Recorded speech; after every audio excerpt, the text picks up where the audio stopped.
Hey everyone, an interesting question about the type of us. Read it out. Can you tell me your thoughts about such tools as the Enneagram and human design? They seem to be quite helpful for many people, but I wonder if this is another way of solidifying the self and may actually confuse the understanding I'm gaining from this work. Yeah, I'm not expert in either of those two, but I think the principle when it comes to tools for understanding the body mind system is that really I keep coming back to the mountain no mountain mountain expression, because from the perspective that I am this individual self that is somehow controlling all of this, that is in charge of the things I do, the ways I react, from that perspective, which is our first mountain, where everything I think about myself is real, everything I think about the world out there is objective truth.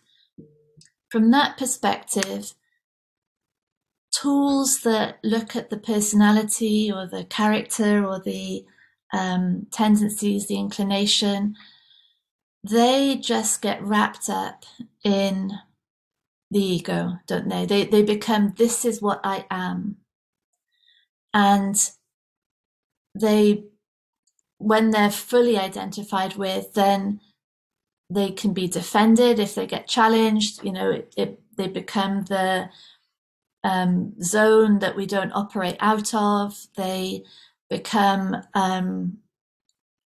the lens through which we continue to view ourselves and through which evidence is selected about what's true about what we are. And so from that place, any tool, any tool doesn't, it could also be things like meditation or NLP, um, Myers-Briggs, whatever it is, it's a tool that is in service of a confusion, and it only adds to the confusion. But then we go into no mountain and we realize that everything thought about the self is a thought, and that there is ultimately no individual me controlling what's said and done, controlling what's believed, controlling what's thought, and that there is no separate reality, that the whole thing is a creation of perception, of concepts, of belief, of projection. So there's no mountain. There's no mountain, there's no self, there's no objective truth, there's no objective reality.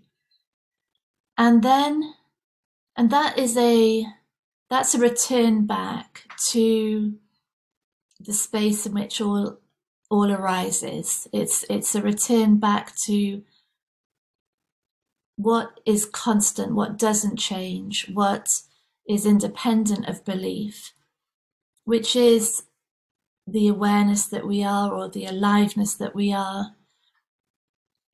And there's no separation between that and anything else. There's just that. And then with this self idea really in question, if not on its way out, there's a movement of the mind body back into the world, but this time from a sanity, really, from an alignment to what's true. And then what's really interesting is the mind body becomes more like a vehicle, more like a car or a plant or an animal, like it's not what we are. There's no identification with it in the sense that I'm in control of this. There's just identification with it in the sense that what I really am, the conscious or the aliveness, is localized in this perceptual form that creates a regularity of situation and experience that looks out through this perspective, through these senses with these limits. And now that's freed up to really explore, to see what actually it is, to see what belief structure it operates from, to see what tendencies it has, to see where it flourishes, to see what its talents are, what its skills are, what its possibilities are. And that, I think, is where things like human design and the Enneagram, things like NLP, things like everything comes in there. And it's interesting because a lot of us will have studied these things from the perspective of how can I make myself more robust, more something, more successful, more how I think I should be.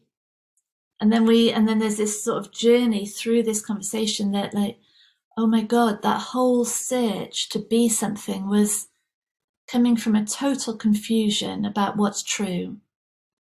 And now we come back and it's playful. There's nothing at stake. There's just curiosity about the sort of mechanical, in a way, tendencies. It becomes much more practical, much more tangible, really, in the way that a car, we would understand a car.